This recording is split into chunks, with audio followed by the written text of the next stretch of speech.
So hello guys, welcome back to another live stream in our channel. It's been quite a while. Supposed to do it on Friday, but the live stream is here today, and we have to talk about Chelsea 4-1 victory over AC Milan. And let me just say this about that game is that I am so happy. I'm so happy with the performance. I'm so happy with the victory. There are a lot of positives in that game. There are a lot of negatives in that game. And I'm going to talk about that. And not only am I going to talk about the AC Milan game, I'm also going to talk about what I actually preempt for the Premier League season. So if you are here, you hear me quite well, please just leave a comments in the comment section area below.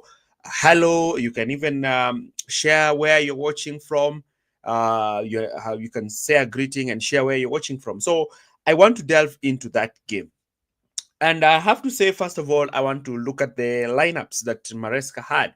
So we had Robert Sanchez in goal, making his first appearance in the preseason. Remember, Philip Jorgensen was the one who played in the game on Friday, but Sanchez made the game. So, and even when you look at the time frame between the last game that Chelsea played in preseason and the other game, you can see the time was quite short because Chelsea played on Friday night and they played in Sunday in the evening, which I think the recovery time was not quite well. I think the club would have done something much better by probably playing on Thursday and actually having the team play slightly in a withdrawn kind of way. So, Mehdi, I'm just going to give you a minute so that you can prepare yourself, and then we can probably.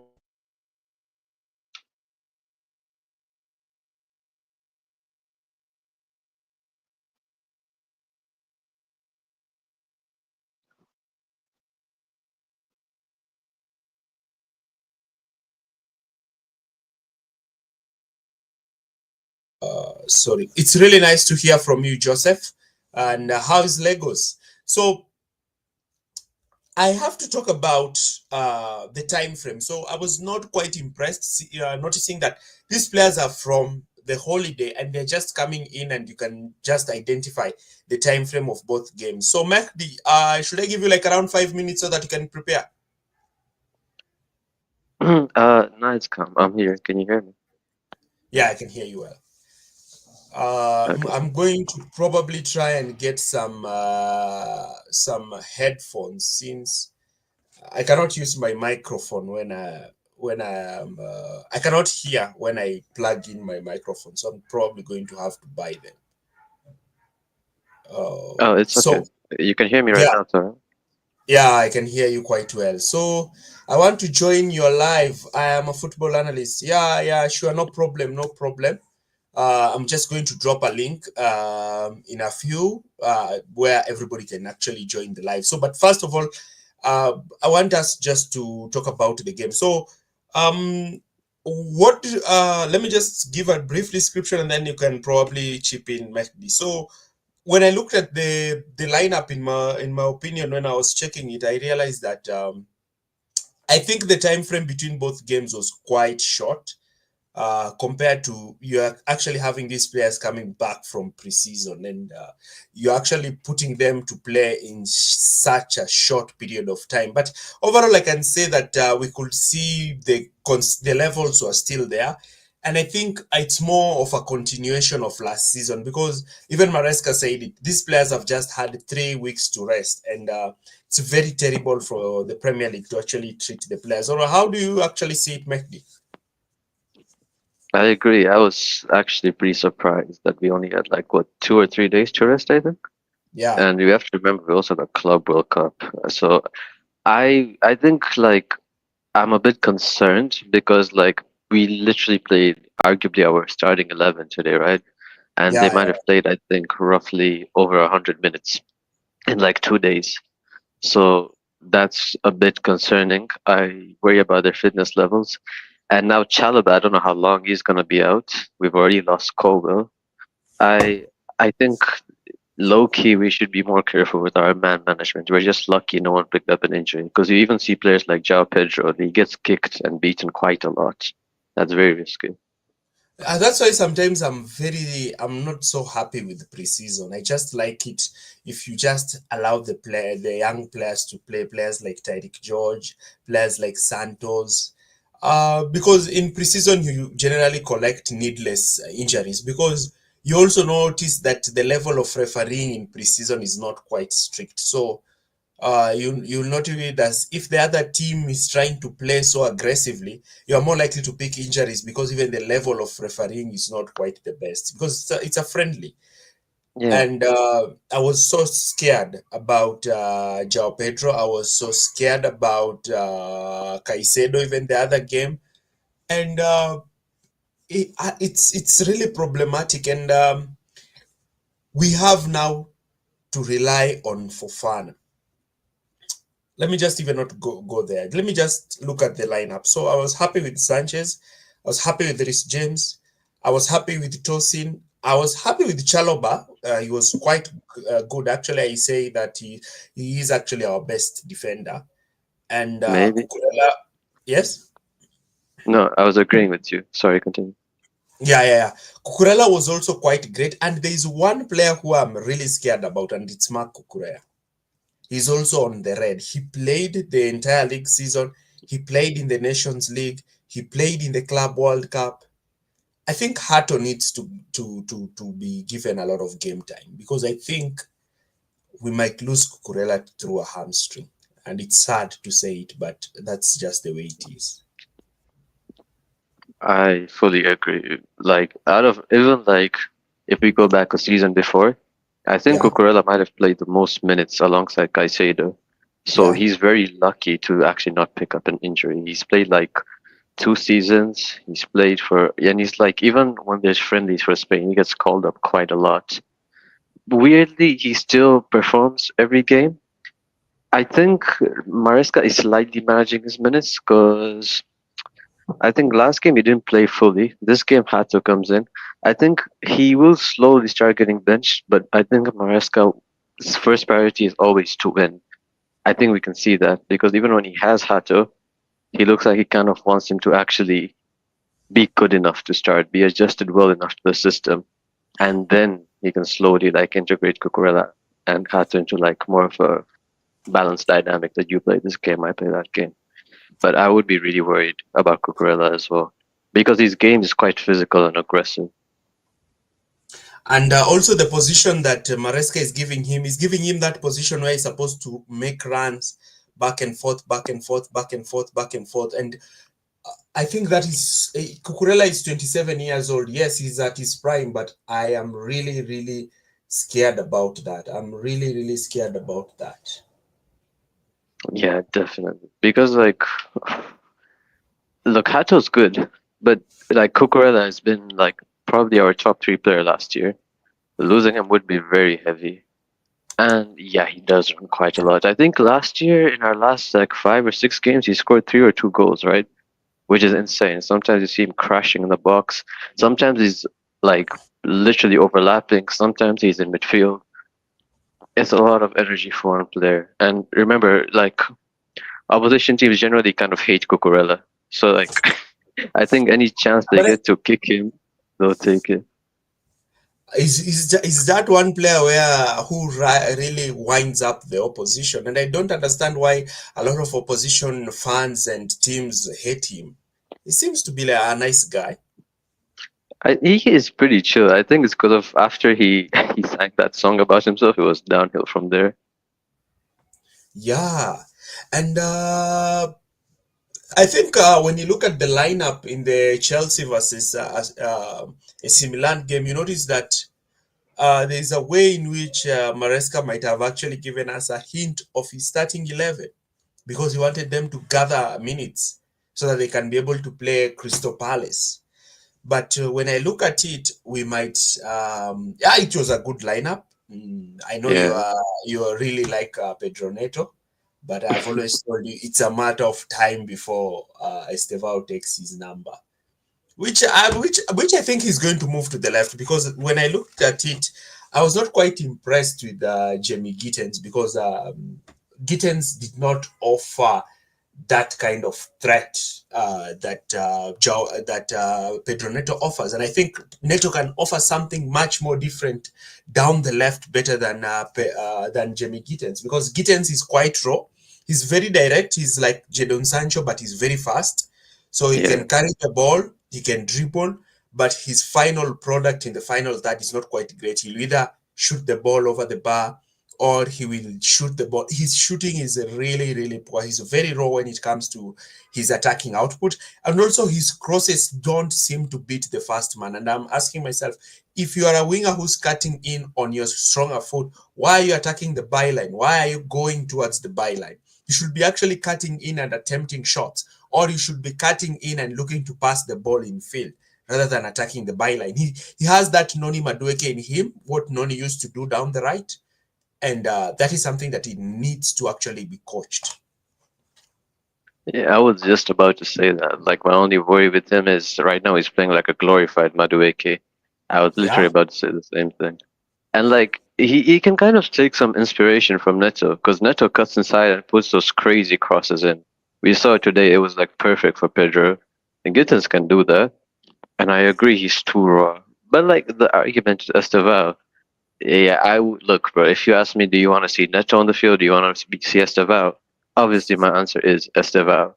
But like, I think we have to ease him, right? He's like 18, and as much as Neto had a very confusing year last year, we have to remember he did get in the Club World Cup best 11. He had a good game today, and I don't know. He puts good crosses in. There was just never a striker, like I always said. And this time, there was just one cross to Pedro, and he connected. And he'll also have Delap, which, my God, having a striker come off the bench and score 2 goals is another blessing we have. I don't know. I'm very excited, to be honest. I know it's a worry about injuries, but I'm really excited for this team. I think we can go far this year. yeah, yeah. Just before I continue, this guy is telling me to drop the link. I have said it that once I drop the link, I will notify everybody. So first of all, we have to talk about what we actually prepared, and the link will be dropped and I will actually vet. Then Rehoboth has talked about, is the formation a 3-1-2-3 or a 4-2-3-1? See, one thing you need to notice is that formations mean nothing in football nowadays, because there is a Yeah, formation that you actually take when you're attacking, there is a formation which you actually take when you're defending, because you cannot attack with the same formation that you have. So there is the formation is just how the players are arranged on paper. But when it comes to the field, there is a way in which the manager sets up the team, which I'm just going to do an analysis on the AC Milan game tomorrow. Then somebody else is talking about deploy Neto on the left wing as we wait for Simons to play and Estevao at right wing. First of all, you need to understand that Gittens has just been signed, and yeah. there's a reason why he's been signed. He's not been signed to sit on the bench, so he's going to get games. Simons, I think, can actually come and do a great job down that left wing position.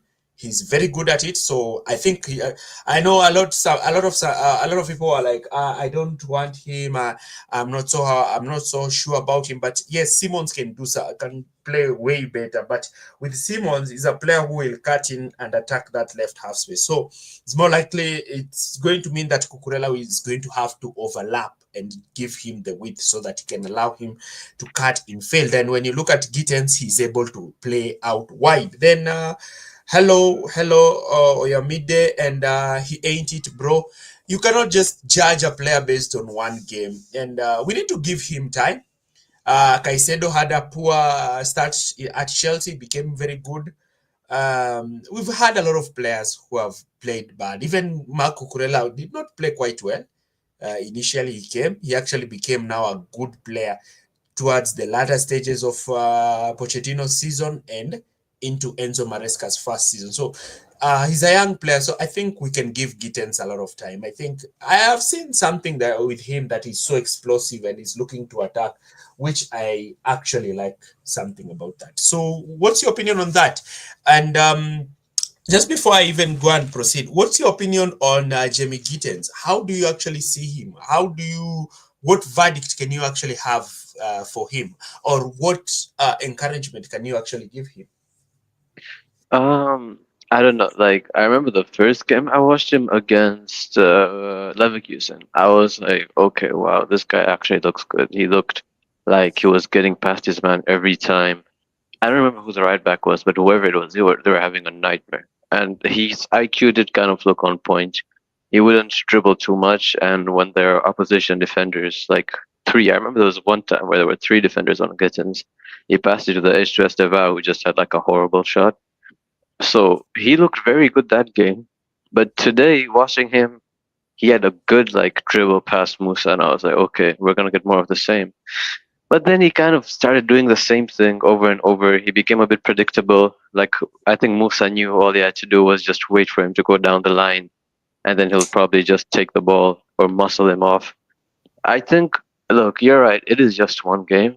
He's our most expensive signing this summer, so I can't write him off so early. But so far, I'm a bit worried. Like I said, that he looks like a glorified Madueke. But I think a coach like Enzo Maresca, if Gittens has the right attitude, can become a very, very good player. So, if there were any words of encouragement I were to give him, was it's probably switch it up. Like don't just go down the line every single time. Like there were points in the Leverkusen game where he would cut inside and then pass it on the edge or like drag three defenders. You know, like there was one time, I don't know if you remember during today's game whereby he crossed it with his right foot and then it went to Neto's feet and then we had like two or three shots which got blocked inside the box. Yeah, I remember it. So you see, if he switches it up, I think he'll be really good. It's just something he has to do. And I think hopefully he won't be another Madueke. But let's see. I don't think it's going to be another Madueke, and I don't know, understand why fans are really losing confidence in him. He's a very young player. He looks very humble. That's one thing I have to say about him. He looks very humble, and he's trying. He's making runs. He's defending. He's trying. And one thing about a player is that if Maresca knew this. When I did also his tactical preview, I said that he's a bit raw up front, but he's a young player. Those are things that can be coached out of him. Yeah, I was thinking the same as well. I think Yeah, Maresca is the type of manager to turn him into a world-class player. yeah. Because if somebody asked me, did anyone think or believe that Enzo Fernandez is going to be the kind of player who bombs forward, who's attacking the box, who's looking to actually change things? Do you think that is something that anybody could think about? No. Everybody was saying either Enzo Fernandez is playing as a deep line playmaker or cannot even get a space into that team when Lavia and Caicedo are there. But Enzo Fernandez has adopted his game. And when I look at the way Maresca has improved the other players in the team, then I can probably say that he can do something with Gittens, because also Chalobah's passing was not quite great. Nowadays, I'm seeing Chalobah making very lovely passes. I'm even thinking, is this Levi Colwell? Because Chalobah's passes were not so great. He was not so comfortable with the ball, by the way. Nowadays, he looks so comfortable with the ball. Have you noticed that?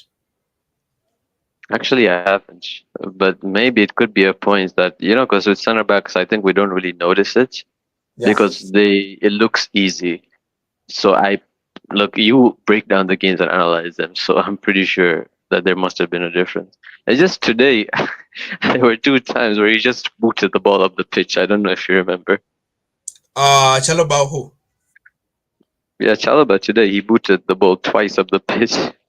Like I remember And there was one time Caicedo intercepted it, he yeah. passed it to him, and he just booted it. Also, there is one thing I also have to say is that Maresca gave his verdict on Esugo, and he said that he's very good off the ball. Off the ball, he's so good, but on the ball, he's not good. And I actually agree. Okay. Esugo is not player. Is that he? Let's say he's Caicedo, but with zero. But his passing is quite low. Like he stays on the ball a lot. Then the way he receives the ball with looking just to make the safe pass, the safe back or sideways pass.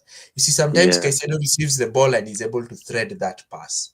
That is one thing. That is one underrated thing about Caicedo that a lot of fans don't see it. Caicedo is that player who will receive the ball in a tight space, beat his man, and then make a forward pass. Esugo Exactly. under pressure will make a backward pass. So I think that is one thing that Maresca has identified, and he said he's a good player. He's like Moi, but he's very good off the ball, but on the ball he needs a lot of work. And I think this is something that Maresca can do because Chelsea are doing a lot of rondos before training. So he is more likely going to improve his fast touch and the way he's able to pass the ball. That is something that I've seen. It has worked with Chalobah. It's even something that I've seen is working with other players in the team. Even Neto's fast touch was very terrible, but nowadays he has improved. He has improved. Nowadays he can play those quick touches. And I think Esugo will really benefit a lot from the constant rondo. So I'll just pick some comments and then allow you to chip in and probably talk about Estevao. Sure. So, but Simmons isn't coming to play left wing. Simmons can play left wing. So it's not like when you come to sign for Chelsea, you just have to play the same wing that you are signed. No, no, no. You'll play where the manager chooses you to play. Then Simmons is a false left winger, also a number 10 who can shoot from outside. Yeah. He's deadly as Palmer 2 on goal. I cannot say it because Yeah. I've not seen him, and there's a level that Palmer has raised in this football that you cannot just compare him to any other player. Enzo, bro, speak on him. I see Santos snatching his chain very soon. I don't think so. I think Enzo has just had a slow start to the season. I don't think Santos can just step in because I'm not seeing Santos making those late runs in the box. You see, Caicedo is going to another level. Caicedo has always been a player who's in an extraordinary level. So before I even start, there's one thing that really annoyed me about this game tactically, and it is the way Maresca used both Fernandez and Palmer. He shifted their position.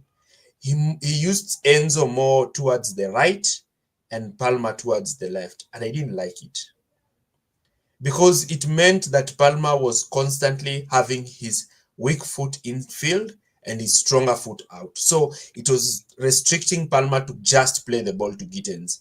And if you are using that, then you expect that your right winger is cutting in.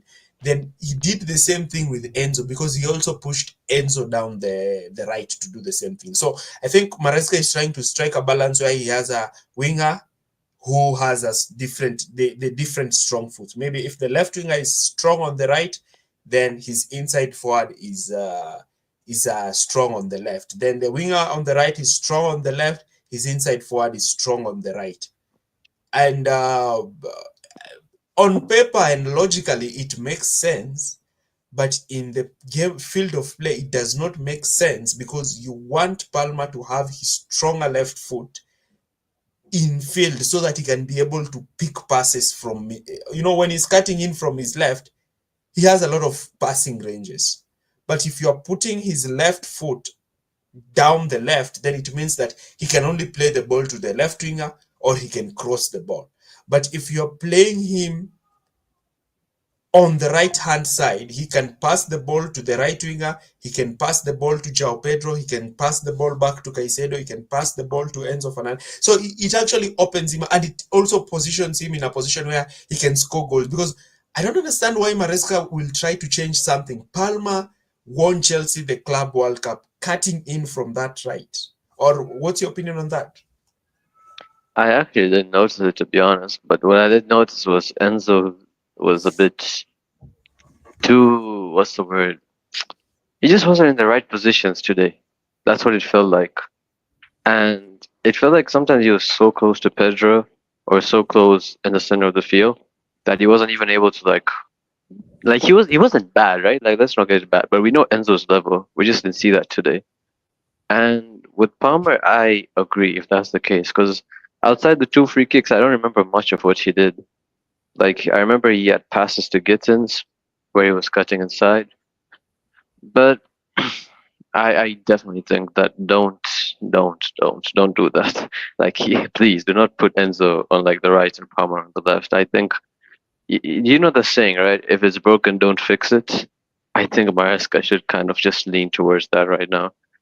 And I feel like I'm kind of more bothered about how he might be thinking that Estevao can play as a 10, because I'm like, I don't know if that's where he wants to be. You get me?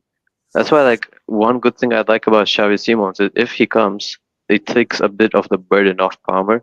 That if Palmer gets injured, we have another creator. Because I think we have good players. We have explosive players. I don't know if we have good creators outside Palmer. You get me? A little bit. Because, like, yeah, Neto can cross, but that's about it. Gittens is explosive. Who else? Well, Estevao, maybe, but he's too raw and too young. I feel So like we need actually, like 110. yeah, Estevao, Maresca is trying to use him as a 10, but I don't think he can play. I think he's a right winger. He's very good. Yeah, When I see him receiving, I think he's a player who's so good at receiving the ball in space. yeah, The definitely. center of the pitch, it is really clogged up. And in the center of the pitch, you need a player whose fast touch is excellent and whose awareness is smart. That's why when Palmer receives those balls in between the lines, he already knows he can play the ball to João Pedro and then get a return pass from João Pedro. But with Estevao, when he's receiving the ball in the middle, he's more likely to lose it.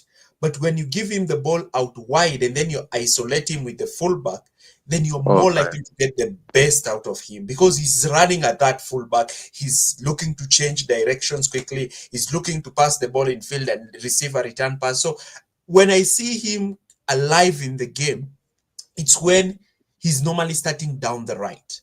I don't see him alive in the game when he's being moved in the middle. And when Maresca is moving him as a number 10, he's not playing him as a right-sided number 10. He's playing him as a left-sided number 10. And that is just taking a lot from him. Even when he actually won that penalty, he was from the left. And when you have these good players, you don't try to alter their positions. You just give them the freedom to play. I think that is one area where Maresca will maybe cost us during the season because he will insist on playing these players in those positions and it's going to take away their strength. And once he does that, we might actually even drop points. And I don't want to sound pessimistic, but that's one area where I'm seeing Maresca is getting in it tactically wrong. Has anyone noticed how Sanchez distribution has like, yeah, I just thank you very yeah, much. And I'm noticing that Sanchez is playing that ball over the top. You remember you saw that ball that he played so that João Pedro gets to concede the foul the red that card. actually AC Milan lose a player. That is like an Ederson-esque pass. He did that also in the Club World Cup final. Yeah, I think he's actually improved quite a lot because I remember before whenever he got the ball, I would panic. I don't know if it's just me, but I feel like that sense of panic is now gone. It's like whenever he has the ball, I'm like, okay, I know he won't lose it. Like every keeper is gonna make mistakes, right? I think that's normal. But weirdly, I feel like Sanchez is moving out of that what do you call it? Out of that image as the shaky goalkeeper who can't play out of his feet. And he's played excellently. Even his passes to Pedro are quite good. Like we said, it led to the red card today. And even in the Club World Cup, I remember there was one time where Loki, it should have been a red card for PSG, where like Beraldo was dragging Pedro down after a long ball from Sanchez. It should have been a red card. He was just unlucky he didn't get it. So I definitely think he's improved. And if he continues like this, I don't mind him being our starting goalie. I feel like him and Jurgensen offer different things. I think if you want a keeper who keeps it neat and tidy, you use Jurgensen. But I think Maresca prefers a keeper who can almost act like their 11th player, like their 11th outfield player. And Sanchez can offer that And really good again, distribution. that further emphasizes why I'm still leaning towards giving Gittens a lot of time. Because if Maresca can do that with Sanchez, because we are now seeing Sanchez sometimes looking at a situation, reading play, and actually kicking the ball long. And he has also made that pass to the runs of Pedro Neto. So I am happy with his passing. I'm happy with his kicking, and it might actually be it might actually be a weapon for us next season when we find teams that press us aggressively high. We just go direct. And a defender, this one was a friendly. If it is in the Premier League, you do that, you get a red card, and you lose the game. So in the Premier League, defenders will be reluctant, and even sometimes you might find João Pedro receiving that ball. And one thing I have to say about is João Pedro's first touch. What do you have to say Oh about my his god, first touch? bro, it's class, bro. Jesus, I really love his first touch. I don't think I've ever seen a striker like take the ball down as neatly as he does. He's so techy. It's a bit of a weird thing because he's like 6'2", right? So he shouldn't be that techy, but he is, which is so weird. And he's strong, you know. Like whenever defenders try Yeah, to push him, like it's difficult. He's like, nah, bro, you're not pushing me. I think it'll be helpful in games against teams like Arsenal a little bit. Imagine now we have him and Delap. My God, those are two physical strikers. I think we've missed that, man. And like now Sanchez being it to Pedro, and you have Gittens and Neto and Estevao running in behind. Bro, just let it cook, you know? you're so excited about the new season. I am, man. Genuinely, I am.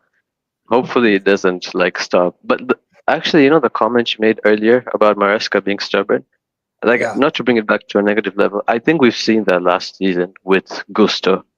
We know Gusto is really good overlapping, but he was always forcing him to play infield. But as much as I hate saying it, Gusto has gotten better at that.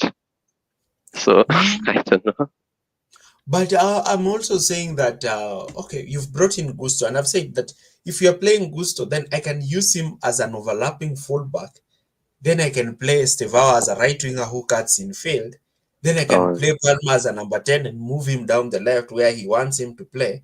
And then now you can just have Kukurea, Tosin, and probably Fofana or Chalobah. And then you can have Caicedo playing in midfield with Lavia. If Lavia is fit and you want to give Enzo Fernandez a rest, you can do that. That's also another option.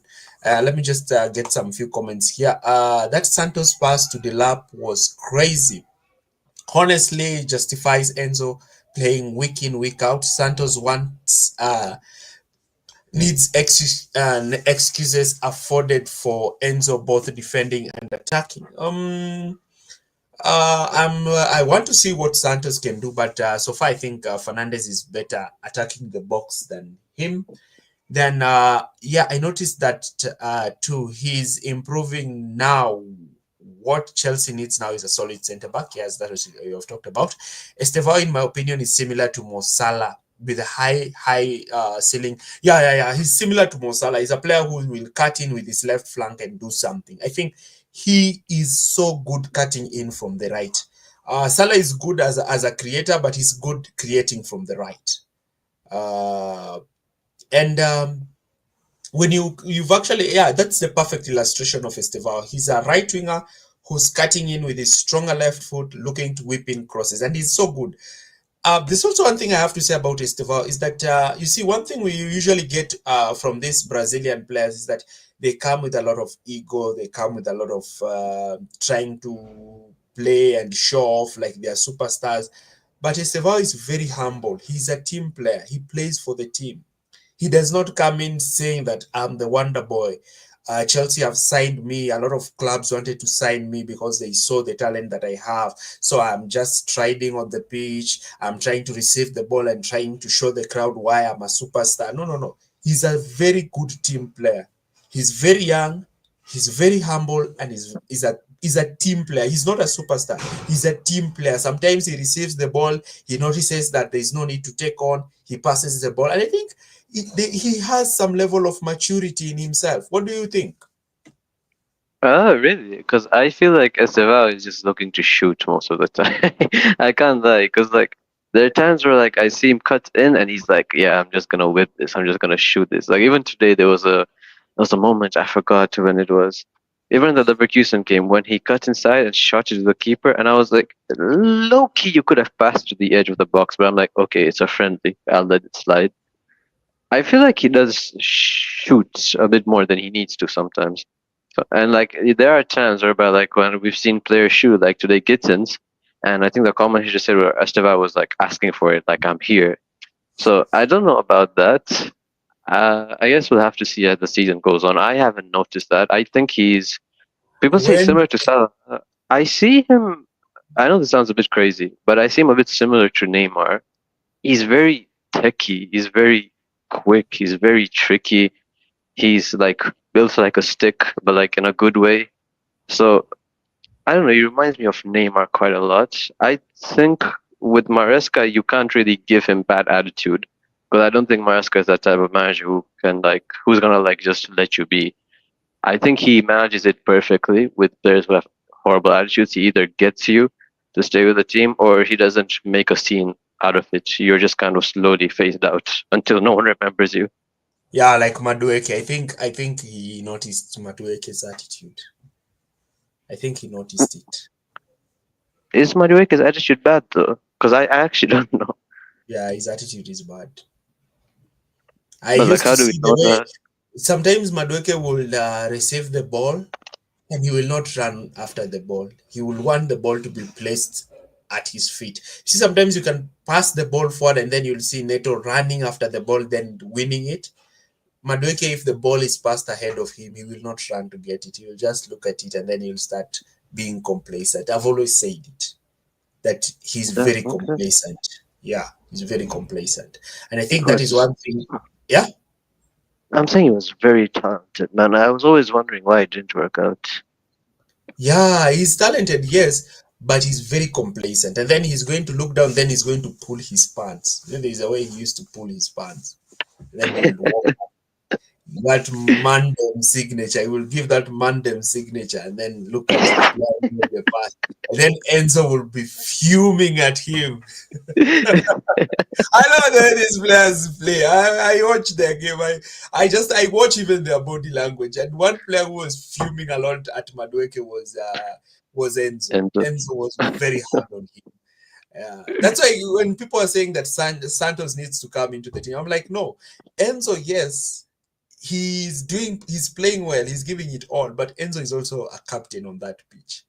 Like when um, things get heated up, he's one player who commands respect from the team. There's yeah, some level of respect they have for him. So Enzo is that player who's going to drag even a player like João Pedro if he's trying to go against an opponent or a referee. Enzo is that player who's going to bring João Pedro into order. He's that player. and like Enzo, I don't get the Enzo hate. Like everyone's like, "Oh, Santos should replace Enzo." I'm like, you guys realize it's a preseason friendly, and Enzo was excellent last year. I don't get it. Like, I don't get why. I feel like a general consensus I've recognized is that there are actually people, even outside our fan base, who think Enzo is bad. I'm like, or inconsistent. I'm like, have you guys been watching our games? Like, are you stupid or something? Like, there's no way someone who watches our games thinks Enzo is bad or inconsistent. This isn't like Pochettino's time anymore. Enzo's class. He's a great leader. He's great at creating, good at set pieces if we need him. Really good passing, offers another goal scoring threat. And Santos, yes, he's excellent. Don't get me wrong. Even when I've seen him, I wanted to give him his flowers. But like you're writing off 2 seasons because like you saw 2 friendlies. I think that's a bit crazy, man. Yeah, I don't think he has reached Enzo's level. Enzo is also making those runs inside the box. But you see, Exactly. people are comparing him based on how Enzo has played in this preseason. Enzo is back from holiday. He has been with his family throughout the holiday. He's just back. He's very rusty. Exactly. Caicedo was playing. Bro, Caicedo even was guys. playing in the beach. I was saying Caicedo playing football in the beach. He was Yeah, in the beach. I don't Yeah, get these players. Do they not get tired of football? Like I see Caicedo some of them was on their stories and stuff. They're playing on the beach. I'm like, bro, take some rest. yeah, Caicedo was playing. João Pedro, I don't know what's wrong with him. He was on holiday. He came back, won the Club World Cup, went back to holiday. He's back and he's just doing what João Pedro does. And one thing I have to say about our strikers is that have you seen the second goal from Delap? That is Yeah. what I've always asked for Jackson. knowing when to receive the ball and wait, and when you know that when the pass comes, I just hit the ball. It was so beautiful. I didn't even know it was a goal.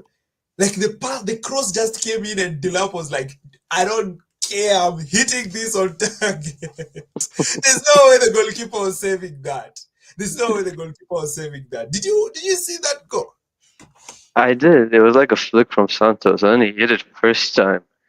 You know, Delap, last game against Leverkusen, he was pretty like bad, but like again, it's kind of funny because we're all saying Ja Pedro this, Ja Pedro that, and then today your second choice striker comes off the bench and scores 2 goals. It's crazy. But there's one thing that let me just share that goal, and then I give my opinion on something that I've just seen. Let me just share it. Photos Sure. been taken today. I mean, Look at it. Just look at it. Just look at it. Just look at that goal. Let me just rewind it. Just look at that goal. Look at that goal. Plays the ball to, Yeah. and that pass comes from Gusto. That was a great pass, by the way. He Yeah, gave that was a really pass. good pass between them. And then you Santos. can see the way Santos receives that ball. Look at Delap. Look at his body position. Look at his body position. He's like, I'm hitting this. I don't care. I'm not going to receive it. I don't want to touch it. I don't want to hold it off. I'm hitting this. So the ball comes. He's already positioned himself. He hits it. Bam. It's in. Gee. Actually, yeah, that's a fair play. Before he even received the ball, he already knew what he was going to do. And you see that pass was made. When you watch that video first, you notice that this is a 1 second, 20-second decision. That's a decision that you make quickly. And that is the difference between good strikers and not so good strikers. Because I'm telling you, if that ball is given to Jackson, he will shield it and try to hold it and then pass it backwards. I'm not being harsh on Jackson, but it's the truth. Am I saying the truth? Yeah, you are. I've seen him do that so many times, actually. You see, one thing I'm seeing a lot of people hitting on Delap. Some people are saying Delap is not good enough. We need to allow Delap. We shouldn't have signed Delap and retained Jackson. And I'm saying this. Delap has one weakness: his fast touch. When you play the Yeah, ball to him at feet, he's not so good. But when it comes to his finishing, he's good. Like Delap is so good at finishing. If you give him the chances, he's going to finish. He's not so good playing the ball with playing one-touch passing, which I think is going to improve at Chelsea. It's going to improve. Maresca must improve that. He's going to improve that. But Delap is not a bad finisher. I've seen his goals. I've seen his goals in the Club World Cup. He's not a bad finisher. Even his penalties, they are good. yeah, he scored one today. He's very good. He's very good at that. But when it comes to his finishing is great, but his link-up play is where the problem is. And then now you have this animal called João Pedro. He's good at link-up play. He's good at creating. He's good at movement. He's good at heading. Like what? Finishing. Look at that header. It has been long since we had a striker who can head the ball. Oh my God. Neto is going to have assists. Exactly. I mean, like, João Pedro is definitely going to be a starter. I think Loki, if he stays fit, if That's and he one gets thing. this type of service, yeah, we get. I know it sounds crazy. I think he can get 20 goals. Genuinely, I think so. If he stays fit. In my opinion, I'm actually going to say this. If João Pedro plays 30 Premier League games, he's going to win the Golden Boot. I don't think that's that far fetched, to be honest. I actually don't think so. I think he's going to win it. If he plays 30 Premier League games, he's going to win it. He's going to win it. And I don't know if having a Golden Boot winner striker low key sometimes means automatic Premier League. I'm just saying. Yeah. It is usually automatic because just tell me if you give this guy a chance, he's more likely to score than miss. I'm Exactly. shocked that he's missing a chance. I'm like, how did João Pedro miss that? Because he normally scores. He's like Palmer. When Palmer misses a one-on-one, you're like, how? Palmer, what are you doing? Because you're not used to that. He's a player who, Exactly. yeah. That is one thing about João Pedro. And he's one player who's getting me so excited about next season. Same, man. I just pray he stays fit because his injury record is a bit shaky. Pedro Neto's injury was like that. Pedro Neto Oh had yeah. the worst injury record. You see, I also noticed something. When you play for a team that keep the ball a lot, you don't get a lot of injuries. That is one thing that I also saw Pep do, that made Pep to sustain his players, because Pep also did not have such a large squad. He had just had a fixed 23-man squad. But the way his team used to play is that they used to keep the ball a lot. So Pep always emphasizes that you keep the ball a lot. Because when you keep the ball a lot, you don't get tired. You're not running a lot. And then he also does not want you to receive the ball and immediately look to counter attack. No. Sometimes when you receive the ball, you recycle the ball. Then you pass the ball around. Then you push the opponent deeper. And then you break down the opponent with short passes. And that is one thing that actually prevents players from getting injuries. Oh yeah, that is really true because Pedro was playing for Brighton, and Brighton can be chaotic sometimes with how they play.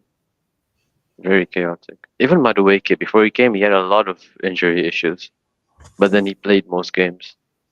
Who else had injury issues before they came? Pedro Neto. Yeah, Neto was probably the worst one, like you said. I think he missed almost like a whole season.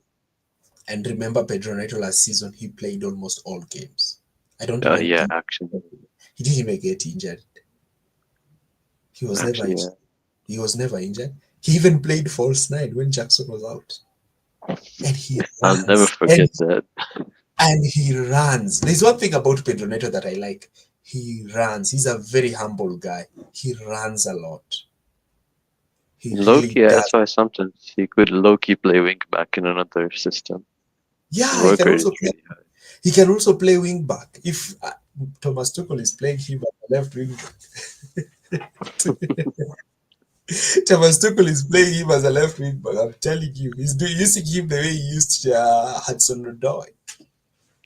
Yeah, oh my god, when you tell me of Tuchel, I remember of that terrorist left back Marcus Alonso. My god. But Just Alonso so was so good as a wing back. he was so bad, Tyrone. There were points where he was so bad.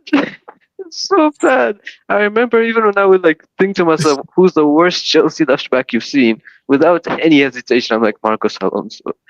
He's so bad. He should have been a striker. I don't know who put him at left back. So bad. When he used to defend, I remember the first game against Brighton, when Yeah. he had Frank Lampard against our manager. Bro, I saw Lamptey running at him. I was like, oh my god, oh my god, oh my god, he's gonna take him on, and he nutmegged him. I No, was like, oh, he's very tall. He's a good finisher. He's a good header of the ball. Who even decided to play him as left back? And there's exactly. no manager who was bold enough. If I was Frank Lampard, one day I'm just waking up like, you're going to play as the number 9. You play up front. You play up front. Emerson is going to cover. You just play up front. Look, he might have done well, but it was so it sometimes you would see the way he finishes. You're like, how has that gone in? You had no right to Even score that. even his movement inside the box was good. He was always at the right places. Hazard Exactly. sometimes used to tell him, Marcos, you have to cover for me. You have to go back. I remember. Even Hazard telling that in the interview. Sometimes I have to tell him that I'm the one who's playing forward. Because he's actually in my position. Man, bro, can you imagine if Hazard was in this team today? Man, it would go crazy. That is one thing that I will forever blame Marina. imagine Hazard playing at left wing. Imagine the position that Gittens has. Oh It's my god. actually Hazard who's occupying that position. So you have Mm, Hazard, you have Palmer, Palmer, you have Neto, Estevao, and then you Pedro. have Pedro. Imagine Oh my Hazard god. playing with a striker like João Pedro. Oh my god, bro. You know, Loki, he could win the Ballon d'Or. I'm saying it's genuinely. He would Loki win. could have. He would win it because he used to play with Higuain. He used to play with Morata. Willian. It was, I think, it was a huge disservice. Now let's look at one critical area. We've talked about João Pedro. We've talked about Liam Delap. Now let's look at the defense. Yeah, I actually wanted to ask you about Achampong, you know. He's a good player to play the cup games. I am not so confident at him holding off Mateta. You just seen Mateta today. That's the guy we're going to face next week. Are you confident that Achampong can deal with him? No, I think you get bullied, bro. So that's what I'm saying. So if there's one area of the pitch that is going to derail us, is the defense, not the attack. Yeah, I definitely agree with you. And not the midfield. Midfield is also quite great. But yeah, midfield is stacked. And the centre backs, not even the full backs, the centre backs. Yeah, that I agree. Tosin is not so fast, and I've seen it today. There's sometimes that Chalobah had to bail him out. That's why I lifted my hand and said, I do understand now why Maresca plays Colwill ahead of him. I agreed. I understood why Chalobah plays ahead of Tosin. I understood today. Tosin is a good player. He's good when you are facing a team that is looking to cross a lot. When you go away to Goodison Park, you need him. When you're playing Everton, you need him. When you're playing West Ham away, you need him. He's that player who's going to manage. And when you're playing against Haaland, you probably need him. He's one player who match Haaland physically and aerially. So if I'm looking at that, then I'm like, yes, Tosin is a good player. But he can play with Chalobah, by the way. It's good he can play with Chalobah. But am I comfortable going into a season with Tosin and Benoit as my centre backs? No. Benoit is not so fast. Benoit is not so good. And if you ask Isaac, Isaac will probably lose his mind if you even tell him that he's going into a season with Benoit. Can lose his mind. Doesn't like him. Then you have Fofana, whose hamstrings are made out of spaghetti. So, you see, I really don't know what we're going to do, because I'm hearing that Fofana is fit, but Maresca doesn't want to play him in the preseason. He's handling him like an egg. Lave is also fit, but Maresca doesn't want to play him in preseason. I don't blame Maresca, to be honest, because these players have horrible injuries, man. Even Benoit still has injuries, but I'm not so comfortable playing with him. I'm even looking at a situation where I'm saying, then we just have to play Rhys James as a centre back. Yeah, that would suck, because that feels like such a waste, man. But it can work. It can work, but like, I don't know. It's not the same without James inverting, you know? Like, man. But what are we going to do? Because when I looked at Chalobah, it's either a twisted ankle, but he was holding his foot behind. I thought it was his Achilles. I was like, oh my God, that is that Odo injury. So I'm like, Cornwell is out with an ACL. Chalobah is actually about to go out with an Achilles tendon injury. I was like, oh my God. But he walked. I've also seen in that mock trophy lift, he was also there. But he had his leg frozen up. So hopefully, I think he may play. Let me just check what Maresca has to say about him, because he walked. And even after the game, you see, if it was something so serious, he would have been at the medical table. We would have been notified, I think, pretty early as well. Yeah. Let me just see. Sure. I think he has said that he has shared a verse. He has shared a verse on his Instagram that no weapon formed against you shall prosper. He's been, Chalobah is one of those churchgoers kind of players. You know that. Yeah, yeah. You always post Jehovah's Son and stuff. So yeah, he's okay. He's okay. Yeah, he seems like he's okay. Wow, he's Oh, okay. thank God. He's okay, but he just needs to ice that foot and some physios tomorrow. Oh my God, Honestly, yeah. we cannot go without Chalobah. We cannot lose a center back. We cannot lose a center back. Imagine like you go into a game in the Champions League and your starting centre backs are Achapong and Badiashi. Achenkpong is a good player, but in my opinion, I've said it's good if we allow him to play in the cup games. Yeah, I agree. He don't even play in the Premier League. He cannot hold off Ollie Watkins. He can't. He can't. He's too like skinny, I feel, for a centre back sometimes. He's young. He's a young player. And I understand he's a young player because he will make a mistake. We will concede. And then I don't want to attack him. You know, these are things that can make or break a player. He can actually find his confidence destroyed. And I don't want that. Because I see he's a good player. He's a very good passer of the ball. He understands his positioning, but he's not strong enough. He cannot handle it. If the ball is being played long and Mateta he cannot do it. He cannot do it. Even Chalobah had to bulk up. Even today, Mateta was like I was watching both games at the same time. Mateta was giving like a lot of difficulty to Konate and Van Dijk, and that's Konate and Van Dijk, by the way. Just imagine. And both of them are very strong. Both of them are very strong physically. Now imagine Achenkpong. It's not even fair. It cannot work. It cannot work. Okay, so if you were to sign a centre back, who would you want to go and get? Bastoni. Like a centre back Chelsea would sign. They can't sign Bastoni. They can, but I don't think they will because of his age. What is his age? I think he's past 25. And you know how Chelsea feel about players past 25. He can be signed. He's 26. They can sign him. He's 26. I don't know. Yeah, they can sign him. He's 26. They can sign. Man, if we get but Inter are so poor. They're going to demand an arm and a foot from us.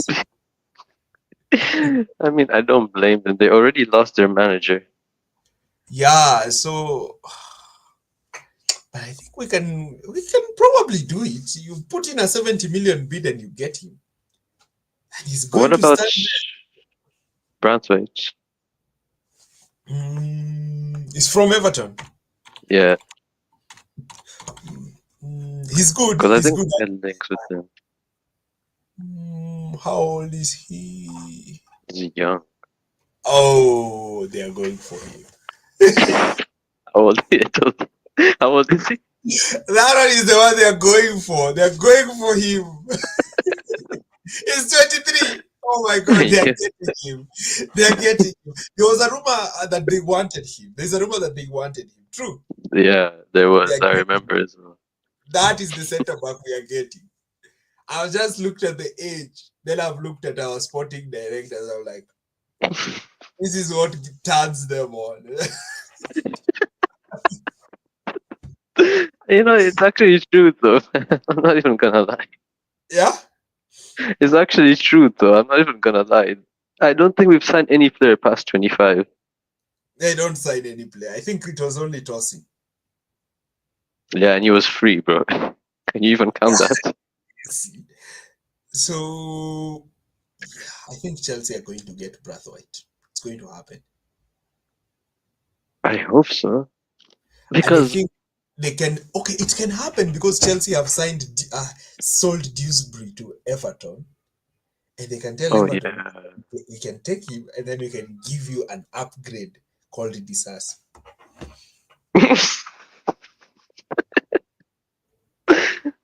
You said Isasi. Yeah.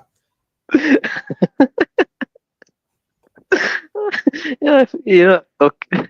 Imagine if we have to start playing Disasi in the Champions League. Oh my god. Oh my god. And then Tosin also gets injured, and then you have to pair him with Palmer is scoring 3 goals, we are conceding 4.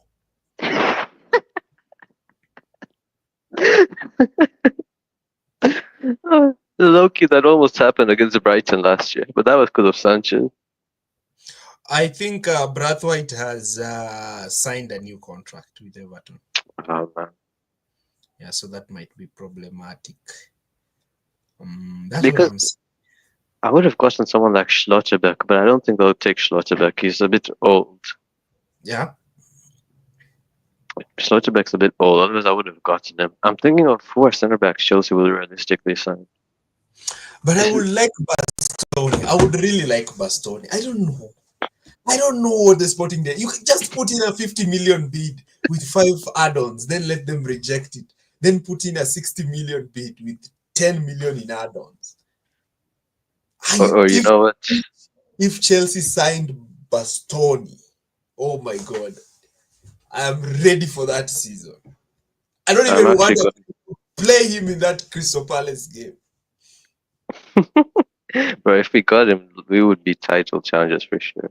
But right now, I'm looking at like our transfer. Like I'm looking at Brighton players basically because we always buy from them. If there's any defender, we'd buy. Veltman, I don't think so. Webster, I don't think so. Dunk. There's no even Van Hecke. I think he left Brighton. What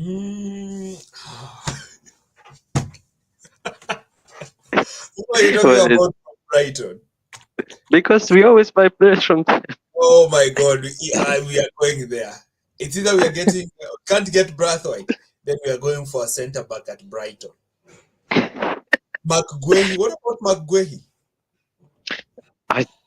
He's been linked to Liverpool, bro. That's the thing, and he's like not forcing Palace to sell him out of loyalty. Okay. But that other centre back that Palace have, Lacroix, he's also very good. I want to see. I'm not getting the lineups. I'm not getting the lineups for the Brighton game. Nah, but Brighton don't have good centre backs. I don't think we should go there. There is Webster. Bro, just no. Webster is. No, he can't be signed. He's already 30. Van Heike. I think he's left. He's 25. They might go for him. That's very hopeful, bro. What is his preferred foot? Left, I think. No, right. Oh, damn. Wait, what about Newcastle? Who were their centre backs? They got Malik Chow. They're never going to sell to Chelsea. Why not? Oh, Newcastle. Champions League rivals, yeah. We can never sell to Chelsea. But we can sell them. We will sell to them, but they can't sell to us. Wait, why don't they sell to us though? Maybe if we can probably put in a late bid for Saliba, then I think he's going to leave us, you know. But you tell them, bro, this is where you actually win titles. Yeah, but he might feel like he's betraying Mikel. Wait, should I search like centre backs on FBref? Because okay, I'll search Saliba and then it'll give me like players similar to him. You can share your screen when you get the stats. We can actually talk about it, and then I will probably cut it and then make a video about it. Sure. I don't know. Yeah, because you don't have this plus sign. There's a plus sign. There's a UV kind of thing with a plus sign. Let me just share it with you on WhatsApp so that you're able to see it. Let me send it to you on WhatsApp.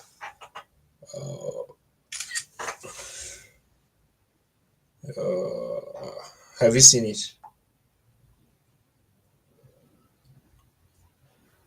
Have you seen it? Phone, and I'm not seeing it. I think it's just for you as the host. Oh, really? I think so. But there are a few names here who've popped up with similar profile to Saliba. Okay, Weirdly, the let top me one is just. Kiwior. Oh my God. Wait, no, let me actually look for a reasonable center back. Kim Min Jae, I don't like him.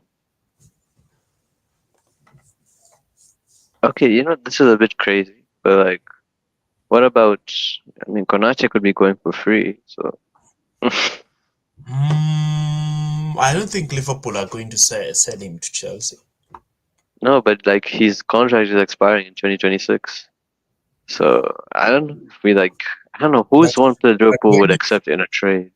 but when you see a player is not renewing his contract, it's because he has already entered into a new contract agreement with Madrid. Real Madrid.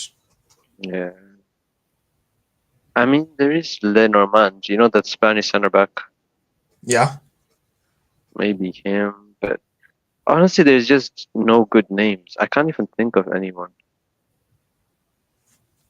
I think Brathwaite, Guehi. But I think Right? Guehi might come to Chelsea. I saw he had a cramp. You had a crush. Cramp. Oh, yeah, he came off today. I mean, Yeah. But I think or Chelsea, if Guehi had to choose between Chelsea and Liverpool, I think he will pick Chelsea. He really, I plays think you pick Liverpool. or he's going to pick Chelsea. Crystal Palace is in London. Players also look at the thing about relocating to another place. So if I am here and then I have two clubs that are picking for me, one club is in Merseyside, the other club is in London, and I live in London. Which one am I going to pick? And it's not like the London club is bad; it's also good. He can also win there. He's going to pick London because if I am living in London, I don't have to change my house. I don't have to change my school, my the school that my kids go to. I don't have to change my spouse's schedule. But when I go to Merseyside, I have to change everything. I need to go and get a house. I need to go. You see the issue there.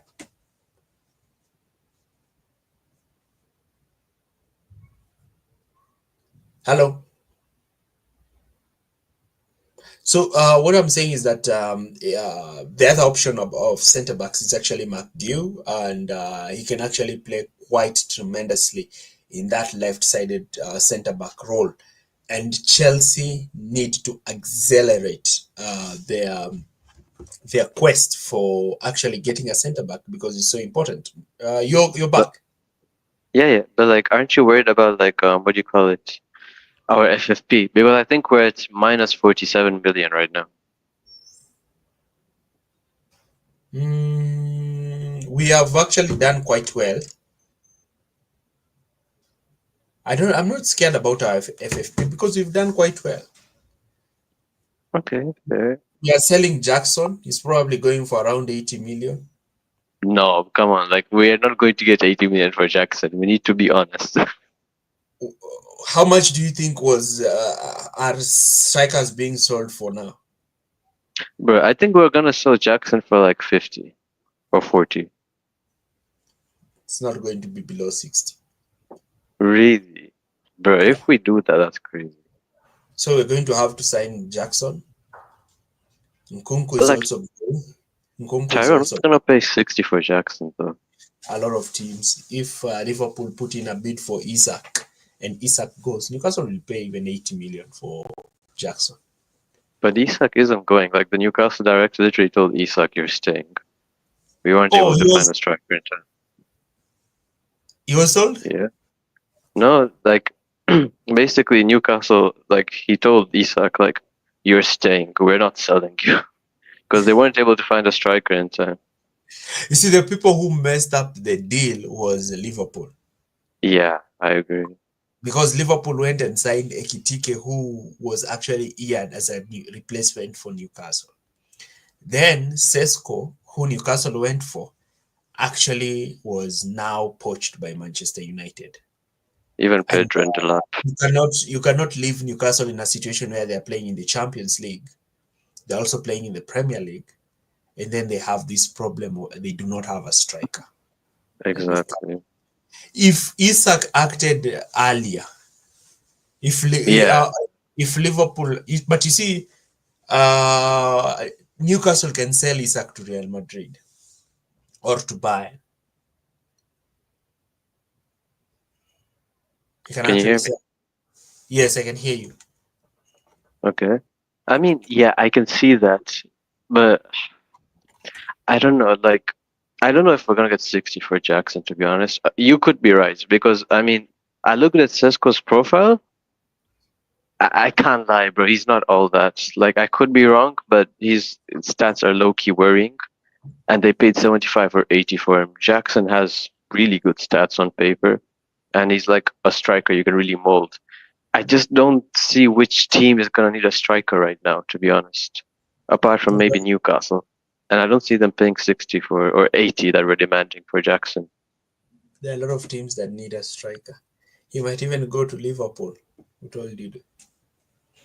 But I don't remember Jackson, Liverpool. I don't remember the last time we sold a player to Liverpool. Don't remember. Yeah, I don't even me remember actually. the last time we even signed a player from there. Torres. Look at how far that was. I remember Torres. Who else was there? I feel like we signed someone. I don't Who? remember. We I don't can't usually. remember. Even Manchester United, we just sell to them players. I've not seen us signing a player from there. Oh, Garnacho. Oh, yeah. Please, please, please, please don't sign Garnacho. Actually, I think Garnacho coming is not quite bad. We are so light in that left wing position. But like 60 million, bro. Come on. No, they are going to get him for 30 million. That's you see, if we got him for 30, I don't have a problem. I think that's a fair price. Yeah, they're going to get him so that he can try to alternate with the Gittens.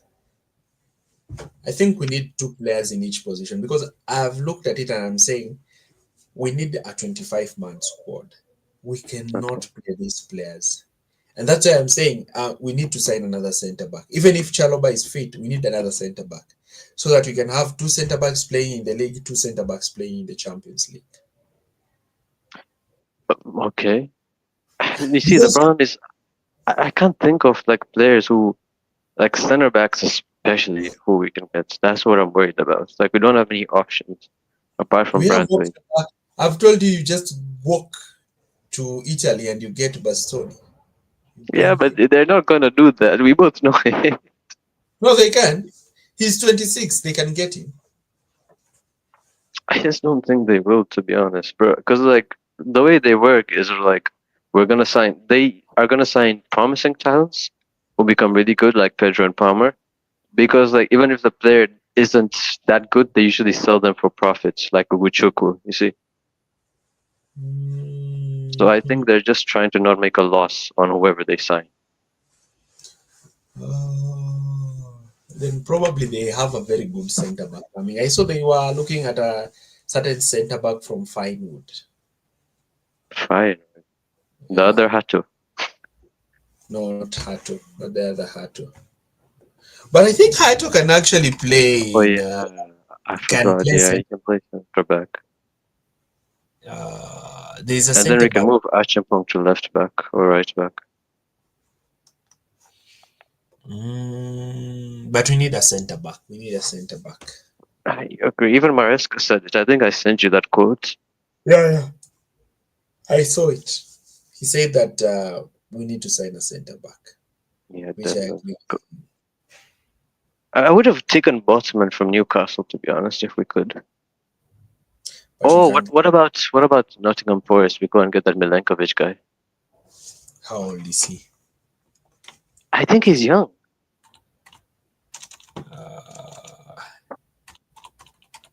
But they're not going to sell to us. Remember, the director refused to sell. Refused to sell this player. What is the name of this player? Gibbs White. He's 27 years old. They never signed him. He's 27. I didn't know he's that old, bro. I They're thought never he's going. young. I think probably Bastoni. Bastoni is probably the best option. Because when you get Bastoni, you have a solid centre back. He can even play with Fofana. Because Fofana is going to come in, he's going to play 2 games, he's going to pull his hamstring. Yeah.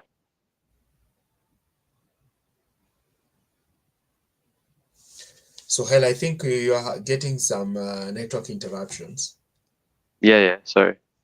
I'm like, yeah, that happens every season. But like, I'm thinking now, I'm just thinking through Premier League teams. Yeah. Man, we should have like taken one of Bournemouth centre backs, low key. Because Abani went to PSG, Hoyson went to Madrid. We could have like poached one of them. Yeah, we should have gotten one of them. So Who else? Villa, I don't like their centre backs. I can't lie. You're you're scouting through the other opponent's teams. Yeah. I'm trying to think, man. Like who? Okay, the full Anderson. I think only Guehi. Gay, yeah. Gay, Brantwaite. What about West Ham? Do they have any good centre backs? Zuma. Shush, bro. They might even decide to go. They might even decide to go for Tomori. I don't like Tomori though. Do you like him? No. He's too rash, man. Yeah, I think it's either Brantwaite or Gay. I'm so. And like, otherwise, as you said, Zuma. But I'm so shocked with nowadays. I'm looking at players' age. I'm realizing that I'm growing older. Players like Zuma are in their 30s. Maurice Bro, what? 27. Zuma is in his 30s. Loftus-Cheek is 29. Oh my god. I'm wondering what's wrong with these players. They were just young here. We were there with them when they were being called young players. I know. Pulisic is 26. Okay, Pulisic feels right, but like Zuma being 30 just feels wrong. What the hell? He's 30. Damn, Tyrone is like you. No. I'm not 30. You're an unk, bro. No. Unk Tyrone. That's why you know so much about football. No. I'm young. I just graduated 2 years ago. Damn, bro. I haven't even graduated yet. See, you're an unk. No. I'm still young. You should tell the comments to spam unk in the chat. Oh, I don't know. I'm not. Oh, somebody's saying Antonio Silva. Oh, thank you. Oh, yeah. Oh, sorry. I had not. Oh my God. Sorry. Oh my God. I did not scroll the comment section, so I was not seeing new comments. Guehi, Hincapie in Leverkusen. Have you heard of? Yeah, very solid. Let me check. Oh, what about Tapsoba? Tapsoba plays for Leverkusen. We saw him. Oh, yeah, by Leverkusen we won that game. Was it 2? Yeah. 2-0. Yeah, he's good. Hincape is good. He's 23. Oh my God, we might actually even get a centre back because you see, Maresca watched that game. Yeah, actually. And he's young. Oh, Hincape is good. He's good. Even Antonio Silva, I think it's a really good shout. Yeah. Let me just check them. Wow. Leverkusen. We can snatch him from Leverkusen. We're poor Leverkusen, but they're losing all their players. Yeah, and he's actually playing that position that Colwill plays. But he's a bit short. He's 6 foot. I think he's okay. Because, like, that's Thiago Silva's height, you know? Yeah. He's So, good, but you know, we are not signing a central centre back. He can play very well with Tosin. Yeah, I think so, but he's a bit big, so I don't know if he's faster than Chalobah. But he's young. Yeah, he's young. Okay, Well, let's okay. check Antonio Silva maybe before we go. Antonio Silva. Yeah. Let's check Antonio Silva. He's 21.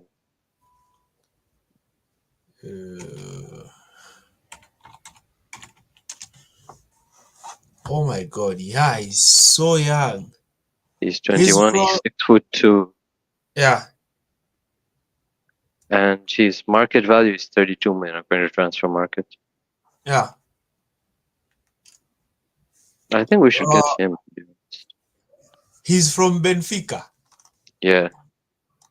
Wow. He seems to be so great. Let me just share the screen. Wow. Who's this who's come up with him? He's okay. So you're talking about who? Let me just, I have to do a video on this. Yeah, he looks really good. You're already watching his highlights. No, I'm gonna check his FBref report. Antonio Silva and which one is the other one which we had just checked? He said Hincapie, yeah.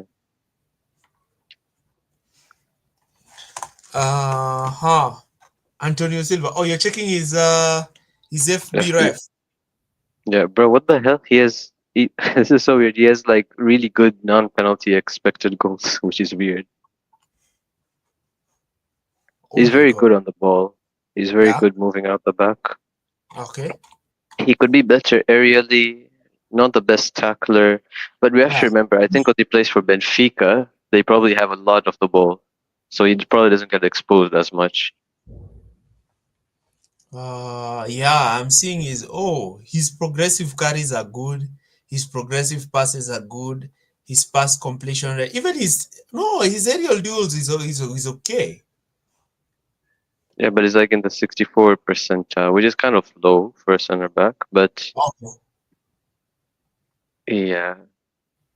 He can be used as a wide center back. Maybe. Guehi is short, but he does the job.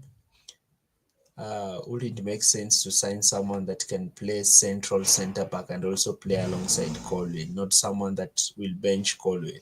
Now, we cannot talk about Colwell because Colwell might be ready in January. That is one thing people don't know about an ACL. He can even fail to play the entire season.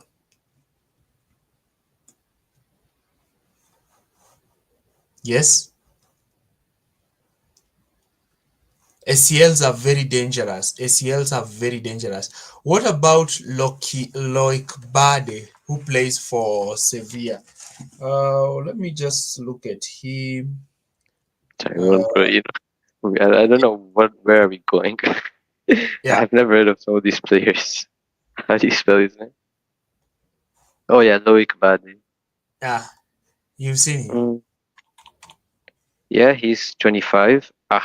Tyrone is 25. We're not gonna buy him, and he's not very good on the ball. Oh yeah, he's very terrible on the ball. Yeah, and he defensively doesn't really offer that much. I don't think Maresca will look at that. I think Antonio Silva, Hincapie, Brathwaite, Gray. Please, any of those. Any of those. Anyway, now I want us to probably wind up because I think we have also stayed quite for some time. So, Sure. What's your opinion when it comes to actually previewing the Premier League and what you actually expect from the Premier League? I'm not expecting us to like win the Premier League necessarily, but to kind of be in the mix. Like if we're 7-8, like at 7-8 points, max 12 off the title, I won't be mad.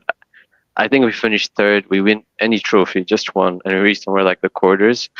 I'll be happy, to be honest. Depends on who we get the Champions League, but I'll be happy with that. And hopefully we go show Crystal Palace we're not Liverpool, you know.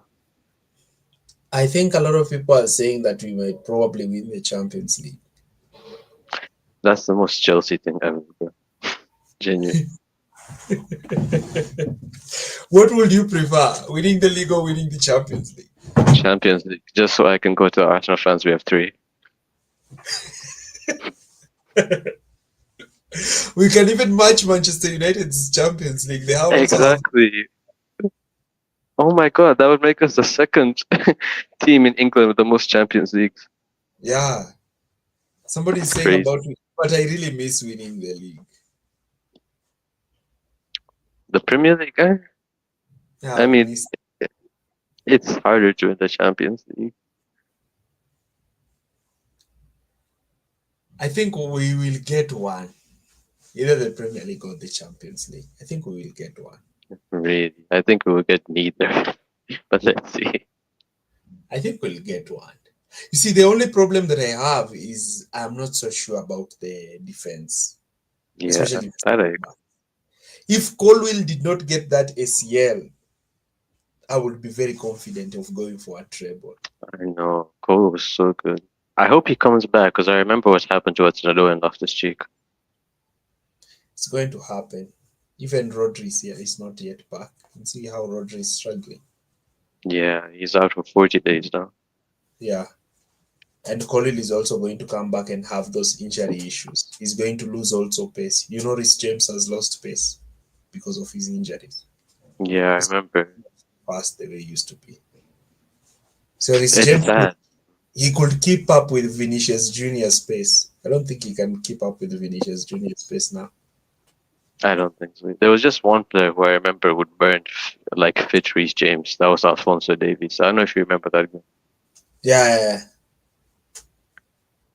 My God, yeah. So they tore him apart. Yeah. So what's your expectation now for the league? 3rd or 4th, I'm happy. If we reach the quarters of the Champions League, I'll be fine. Unless we get like a really tough team in the last 16, that I don't blame you. But that's my expectation, and just one trophy. Any of it. It's okay. Even the Carabao Cup. Yes. Why It don't you counts. think that Chelsea are good enough to win the league?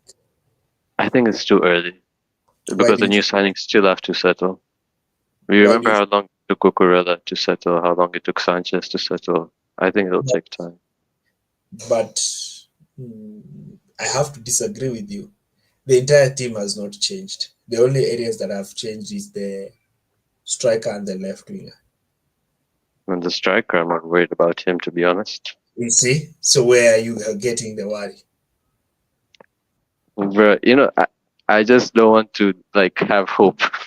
No, this is the problem. This is the problem. You're being so pessimistic. I'm telling you, Caicedo, are you confident with Caicedo in midfield? Of course. Caicedo, if you take Caicedo at Liverpool, does it push Liverpool further ahead? Of course. Are you comfortable with Enzo? Yeah, definitely. Does he improve Liverpool? Definitely. Does he improve Manchester City? Oh, definitely. Both of them do. Does he improve Arsenal? Yeah. But no one can improve Arsenal. That's a different thing. But you're comfortable with them in midfield? Yeah, absolutely. Even Santos, to be honest. Can Palmer walk into that Liverpool team and improve them? Yeah. Can he do the same at Arsenal? Yeah. He can actually bench Odegaard. True. Bench who? Odegaard. Yeah, easily. Can he walk into that Manchester City side and bench anyone there? Yeah. Yeah, definitely. So are you comfortable with Palmer? Yeah. Who is? So you are playing with 3 midfielders with Caicedo as the destroyer, Enzo as the number 8, and Palmer as the number 10. That midfield is good enough to win the league. Yeah, if but you shouldn't. If you take that midfield and put it at Arsenal, does it push Arsenal closer to winning the league? Yeah, by a lot, I think. You put it at Liverpool now that they are missing Gravenberch. Oh yeah, yeah. You put definitely. it at Manchester City now that they are missing Rodri and Gundogan is older and Bernardo Silva is older. Yeah, definitely. I think the bench Reinders and Cherky as well. We have a midfield that can win the league. Now let's move to the striker. João Pedro, when you have seen him in the Club World Cup and in the Club World Cup and in Preseason, are you impressed by him? A lot. If Genuinely a he's lot. not if he's not injured, is he a Mhm. striker who can win you the league? Based on Yeah, what you've seen. yeah, definitely. What about Pedro Neto? Is he a good winger? Mm. He's a good winger, true. He's a decent winger. Yeah, What about Estevao? yeah, I like him. Okay. Rhys James at right back, Yeah, probably the best. Cucurella at left back, Probably the best. the shaved Sanchez. Probably the best. So why are you saying that Chelsea cannot challenge? The only Because you reason didn't why you're mention saying the center Chelsea backs. cannot challenge is because of the centre backs. So if you bring in Bastoni, who's already experienced, and you put him into that defense, then there's nothing that's stopping Chelsea from winning. I don't think there's any team that we fear. Because if we were supposed to crumble, we would have crumbled in front of PSG. And we are the ones who made PSG to actually look like they don't know what they're doing.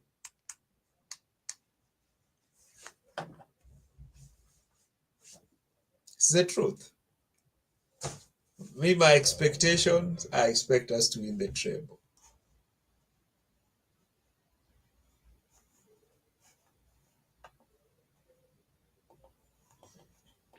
We are not winning the treble. If we do, I don't know what I'll do.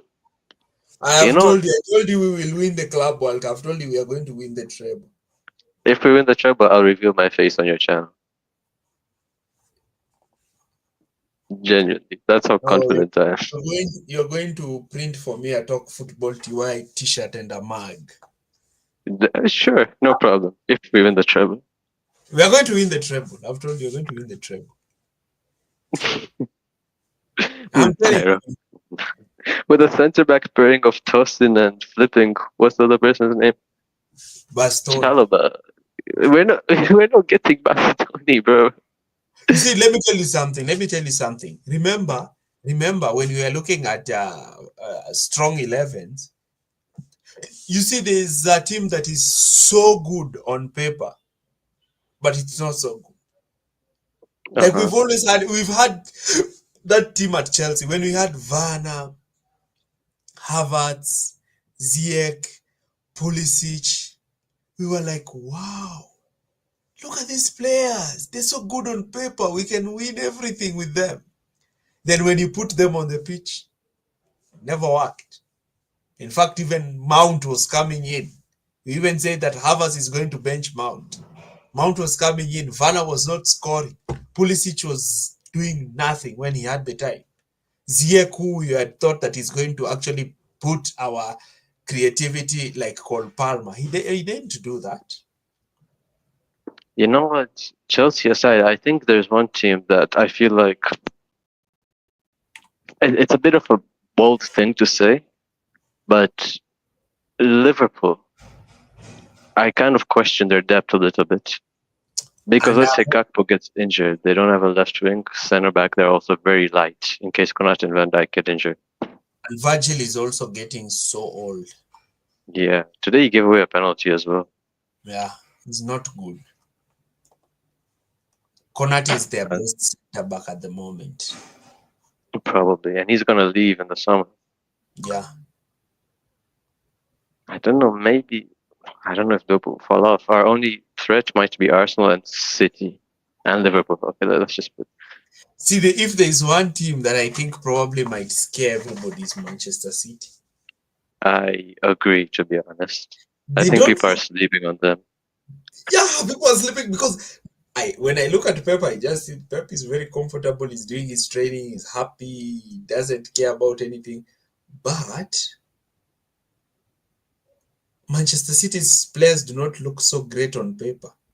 But on the pitch is working. Yeah. Even look at the Club World Cup. The way they slapped Juventus. Look at it. Look at the games in the Club World Cup. The way they won them. It was just that Al Ahly did something miraculous because I was also scared of getting them in the semis. I was like, if we get Man City, we are out. Remember? Was it Al Ahly or Al Hilal? Yeah, Was it Al Ahly or was it Al Hilal? Al Ahly, the blue one. The blue one. Al Hilal. Wait, I don't even know. yeah, It's Al Hilal or what? yeah, it's Al Hilal. Yeah. I don't know. I am scared of City because you need to remember it's Pep Yeah, Guardiola. yeah. You can actually find that it is Manchester City that is going to push you till the end. But Yeah, again, one thing I don't know about them is Rodri is out. I don't know if Realders is going to hold that midfield, and I'm not so no, sure. Kovacic is also out. Reinders isn't a holding midfielder. He's like an So, 8. So I think it'll be him, Shirky, but it'll be Gonzalez probably in that holding midfield role. he's good. Gonzalez, I think, is good, to be honest. I think, especially under Pep, he'll get better. It's just he got injured last year. Yeah, I've seen him. And then we can't forget they got Aid Nouri, who I think fits their system properly. Okay. Matthias Nunes is playing right back, which I think Pep can make him good. The front line is Doku, Foden, who else? Haaland. Cherky is playing number 10. He's even Shirky, playing. yeah. No. He's even playing O'Reilly in midfield. I mean, I don't know. Okay, Stones is back. Stones is back. How old is Stones? Kustanov as well is there. Stones is back. I've seen Ruben Diaz is also back. So they have. Ruben Diaz is kind of old now. No, he's 28. Yeah. Okay, maybe not. Yeah. He's 28. Like, Ake is also back. Doku, Gundogan, Bernardo Silva. So I think probably we'll play Gonzalez and Bernardo Silva. Then he's going to play Reinders. I don't think Reinders is getting much. Marmoush. Okay, he can play Marmoush and Yeah, Marmoush. Marmoush and Doku at the wide areas. Then Cherky.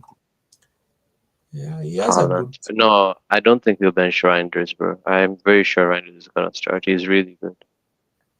Realders. Yeah, he's really good. Good. He can actually play him with Gonzalez. I want to see Manchester City's game. I'm going to sign one player from Manchester City for my FPL. Oh, you play, bro? I left FPL. I just gave up, bro. So I think we can stop at that, and probably we can set up another live to talk about the other teams and see. Or maybe a Premier League predictions one. Yeah, and actually see. So I'm going to try and set up that. I have a lot of work tomorrow. I have to create 6 videos in 2 days. Oh damn! Okay. Yeah. Wow. I'm so. I have a lot of video. I'm supposed to do Estevao's debut. I'm supposed to analyze this game we just played. Oh my god. Which other players actually just played?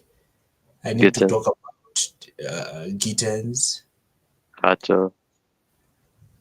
No, I just have to talk about Estevao's debut. I think people are excited about him. I have to talk about Pedro and Delap. I also need to look at Manchester City's video. I also need to look at Liverpool. I need to do a video on Liverpool and why I think they might actually have a problem this season. Liverpool, I don't think Liverpool are going to be. I don't think Liverpool will even be in the title race. That's a big statement. Yes, I'm making that statement. I think the title race is going to be probably Chelsea and either Manchester City or Arsenal. Probably the 3 of us. I don't think Liverpool is going to fall off. The decline of Virgil, even Salah, look at him. He missed a penalty, and towards the latter stages of last season, he was not scoring. Remember? And he was really bad today. I was watching the game, 2 games at the same time. It was really bad. He was so bad. And then Wits has also not coming and stepped up. In my opinion, strong. To be honest, I feel bad. In my opinion, I don't think Liverpool will be there. But You I know, think like, that's a huge surprise this season. People think that it's going to be a four horse title race. It has never been like that. It's always two. It's always two. And I think one team is going to fall off. One team from yes, Arsenal, Liverpool, or Manchester City. But I you don't don't think think, it's oh, going to be yeah, I don't think it's us. because they And I don't already think it's going fell. to be City. Yeah, I don't think so. But between Arsenal and Liverpool, one of them is falling off. And falling off so bad that they might actually be even eighth in October or No, come on. November. Yeah, Okay, yeah, October, yeah, sure. October or November, yeah. But they might just scratch to the top four, but they will have an up and down season. And I think it's going to be. Probably. It tends to happen more than we think, you know. It tends to happen. There's that season where people tipped us to finish third, we finished to 12. Yeah, or the season Tottenham, after they Conte, we finished. finished fifth. Tottenham, they finished 16th or 17th. Manchester United finished 15th. There's a club that is going to fall off the cliff. Might be Either Liverpool. Arsenal because they might get that fatigue of going for the league, or Liverpool because the way I've seen Liverpool, that defense, you can get at it.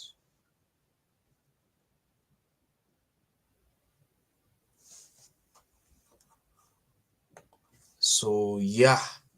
So anything to conclude? Well, yeah, I mean, Chelsea win the treble, and then I can print, what? The t-shirts for Tyrone. Yeah. Yo, anyway, it is nice. I want to go and sleep tomorrow. I have an appointment somewhere. Oh, damn, Then okay. I can see what you can do. So yeah, thanks for joining. For sure. Take care.